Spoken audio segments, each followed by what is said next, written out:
I know the feeling when you're scrolling through endless soundbars, wondering if any of them will actually make a difference on a movie night or a Saturday morning sports marathon.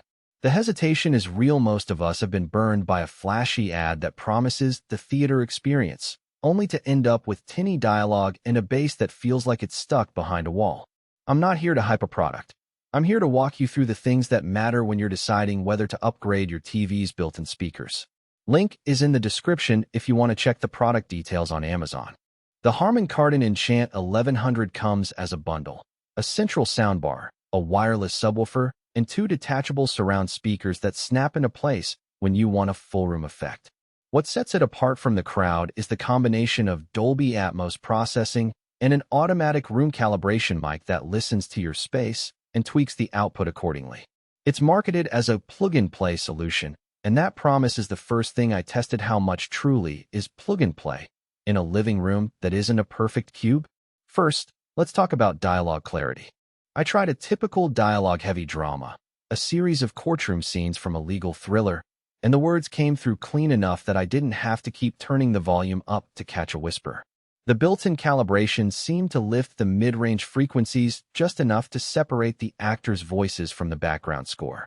For people who have trouble following fast-talking sitcoms or who keep the TV volume low to avoid waking a sleeping baby, that clarity is a practical win.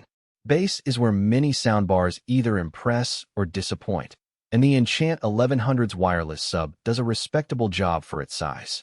In an action-packed superhero film, the explosions felt punchy without shaking the picture frame, and the low end stayed tight enough that it didn't bleed into the dialogue.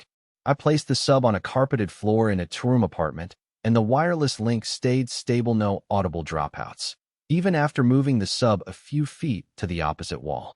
If you're the type who loves to feel the rumble of a car chase in your chest, this sub will satisfy you in a medium-sized room, but it won't replace a dedicated home theater sub in a large living area. The 2 surround speakers are magnetically attached to the side of the soundbar, which is a clever way to keep the bundle tidy when you don't need full surround. When I snapped them on for a Netflix thriller, the ambient sounds rain on a window, distant traffic were projected to the left and right, creating a subtle but noticeable sense of space. In a smaller bedroom, the effect was still there but not overwhelming, which is ideal if you're worried about sound bleeding through walls to a neighbor's apartment. The downside is that the speakers are fixed at a relatively low volume ceiling. They won't dominate a large open-plan living room the way a set of true rear speakers would. Connectivity is straightforward: an HDMI ARC port, an optical input, Bluetooth for streaming music, and a dedicated Wi-Fi channel for the built-in streaming apps. I connected the soundbar to a 2023 4K TV via ARC, and the TV automatically recognized it as an audio device, pulling the Dolby Atmos signal without any extra settings. The Bluetooth connection was a little slower to pair than a typical speaker, but once paired, there was no lag when I played a playlist from my phone. For those who want a single hub for TV audio and occasional music streaming, the Enchant 1100 covers the bases without requiring an extra receiver. Now, the remote. It's a thin, glossy piece that feels cheap in the hand, and the button layout isn't the most intuitive. The power button, volume rocker, and source selector are clearly labeled, but the Atmos mode toggle is tucked behind a secondary menu, which means you have to press a combo of 2 buttons to switch it on. I found myself reaching for the TV's remote more often than the soundbars, especially when I wanted to pause a movie or change the input. If you value a seamless remote experience, you might be disappointed, but the basic functions work without any lag. So who should buy the Enchant 1100?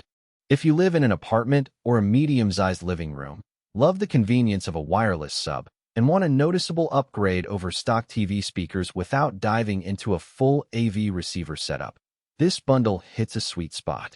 The automatic calibration removes the guesswork for people who aren't comfortable tweaking EQ sliders, and the Dolby Atmos processing adds a layer of immersion that makes a blockbuster feel more cinematic, even on a modest screen.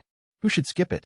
Audiophiles who already have a calibrated home theater system, or anyone with a large, open floor plan where the sub's output will be drowned out, will likely find the bass and surround effects underwhelming. If you're looking for high-resolution lossless streaming, the Enchant 1100 doesn't support the newer eARC standard that can carry those formats, so you'd be